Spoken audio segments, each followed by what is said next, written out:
आणि रुक्मिणी पुढं आणि देव अगं नाही तसं नाही उग नंबर घेतला होता कशाला नंबर घेतला होता अगं नाही उग ते सहज सहज नाही काय नाही बायाच्या डोक्यातून कसलं बी भूत निघतंय पण ही भूत बायाच्या डोक्यातून निघतच नाही हे भूत बाईच्या डोक्यात बसलं की संसाराचा सत्यनाश झाला म्हणून समजायचा काहीच नाही लागत महाराज कशाचंच काय बायाचं डोकंच कसं चलत आहे देव जाणे मला कमाल वाटते 2-2 3-3 बायका सांभाळणाराची मग एकीनं नाकीनं आलेत महाराज हा काय कसलं डोकं चलत असं आणि कसलं नाही काय कसं जमतंय आणि कसं नाही बोलायला बी जमतंय आणि कसं जमतंय महिनाभर दिंडीत एका महाराजासंग आम्ही आणि दिंडीतून घरी आलो तर आल्या त्या महाराजाच्या इथं गेलो की बाईनं सुरू केला आलात का कशाला आलात तिकडेच राहायचं पंढरपुरात या हांडा आणा पाणी पेटवा चूल कानात काय खुट्या ठोकल्यात का कळत नाही का आणा पाणी हा तिकडेच राहायचं इकडे कशाला आलात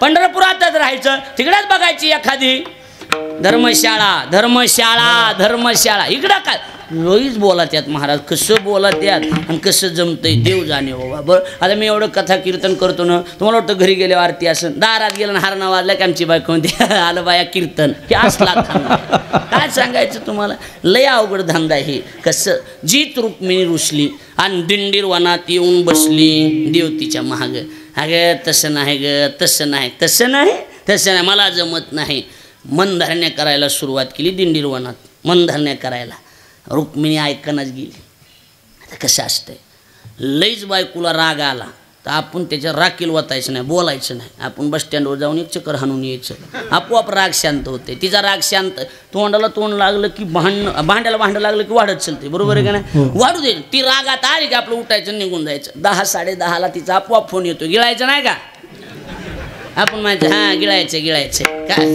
ती म्हणणार आपण म्हणायचं काय केलं गिळायला मग जास्त गरम होणार ईश केलं ईश बरं जेवून झोप मला उशीर होईल हे बी नसलं कळलं तर मला ईश द्या आणून तुम्ही आता काय करता नाही कळलं का तुम्हाला लक्षात आलं का नाही हे असं गरम झालं की थोडं आपण नरम व्हायचं कळायला लागलंय का नाही तर बाया अरे आणि त्या नवरा बायकोच्या भांडणात शहाण्याने पडाय तथ्यच नसते त्याला काही आकार नाही उकार नाही त्याला काय चलतच भांडणं लागत आहेत बोलत भांडणं लागत आहेत कशी लागत आहेत बोलत सहजच भांडणं लागणार कळलं काय असं काय नाही उगच भांडणं लागणे अगं गोड बोलायलेत नवरा बायको मस्त जेवायला वाढलंय आणि सहज नवरा म्हणला ह्याच्यात मीठ नाही जिबीला चावना माझ्या जिबीला नीट बोल तुला हिशोबान सांगायला लागलं हा काय करणार मग जीवत मारून टाक हा मारावर हा तुमच्या धमक आहे तर मारा तुला एका भाषेत सांगाय तुम्हाला बी सांगायले तुला तुझ्या मायबाप आहे हा जाते मी मला बी नाही राहायचं हा भर पिशवी नेऊन घालतो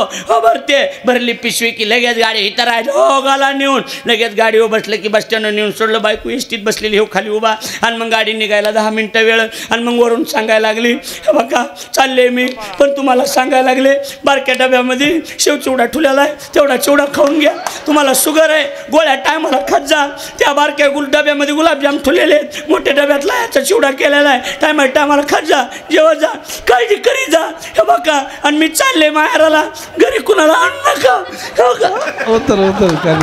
कळायला लागले का नाही घरी कुणाला आणू नका मी चालले मला लय काळजी वाटते नवरा मला हा एवढी काळजी तर कशाला चाललीस मी कुठं चालले तुम्ही जा म्हणलात चल माघारी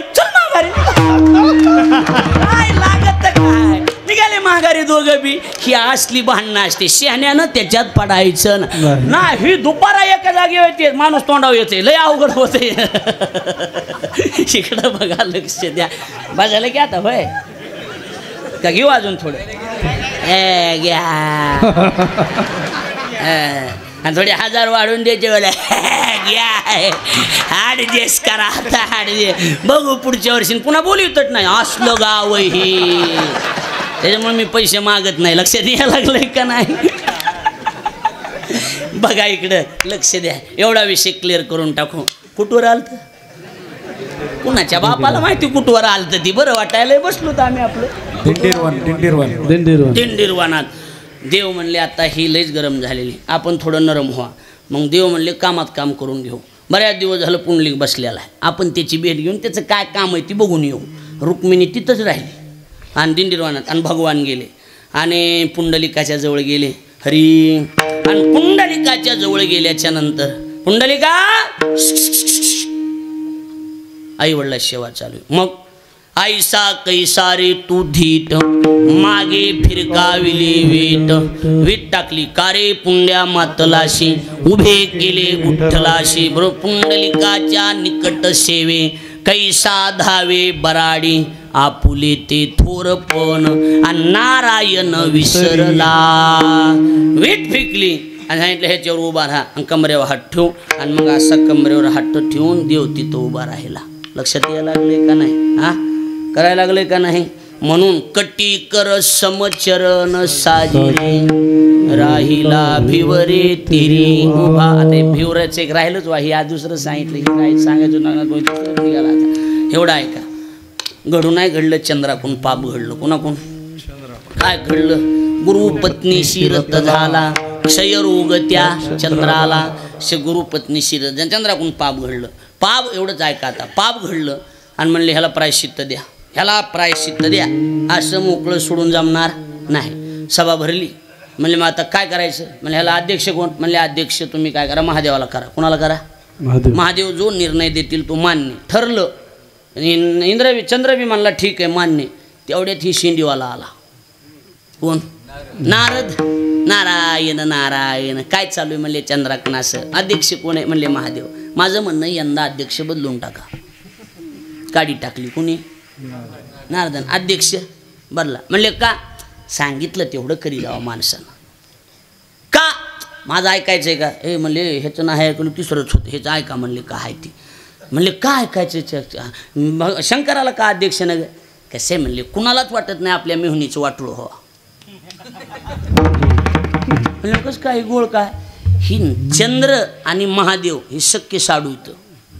एका कंपनीचा माल आहे दोघाकडं. लक्षात यायला? हां हरा म्हणले हे बी खरं आहे की. शेवटी नात्यावर माणूस जातच की. अध्यक्ष विष्णूला करा. केलं विष्णूला अध्यक्ष. विष्णू अध्यक्ष. आणि म्हणले चंद्रा पाप मान्य प्रायश्चित्त देताल ती. असे लोखंडाचं दांडकं होतं असलं उचललं दांडकं. हे चंद्रा ही दांडकं घ्यायचं. म्हणजे मग जगात जेवढे तीर्थ आहेत हे दांडकं त्या तीर्थात नेऊन बुडवायचं. जिथं दांडकं तरंगेल तिथं सचेल स्नान करायचं. सचेल म्हणजे कपडे असेल तिथं तुझं पाप धुवून जाणं. काशी मथुरा हरिद्वार गंगा सगळीकडे फिरला. कोण? चंद्र. दांडकं लोखंड कुठं तरत असतं का? लगेच बुडायचं. फिरत फिरत पंढरपूरला आला. आला तिचं बघितलं. ती भीमा वाहत होती ना. बघून नाही बघितल्यासारखं केलं. म्हणलं एवढे मोठ्या नदीने तरलं नाही डबक्यात कुठं तरत असतं का? पण पुन्हा डोक्यात आलं माघारी आला. एवढंच राहिलं कशाला म्हणला उगं पुन्हा. संशय मनात ती राहिलं गड्या. गेला पुंडलिकाच्या समोरासमोर एकदम. आपल्या लक्षात आपल्या गुरुजींची जागा आहे जिथं लाड गुरुजींचं जे मोठं आहे त्याच्या समोर बघितलं की तिथं गेला चंद्र आणि तिथं पाण्यात ती दांडकं बुडविलं की तरंगलं. तर घामच पुसला कपड्याशी आंघोळ केली. त्याला आजही नाव लोहदंड तीर्थ आहे. कोणतं?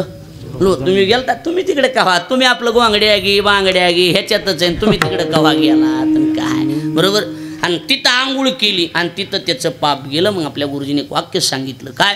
चंद्र के पाप भागा तो इसी का नाम हो गया चंद्रभागा. विढल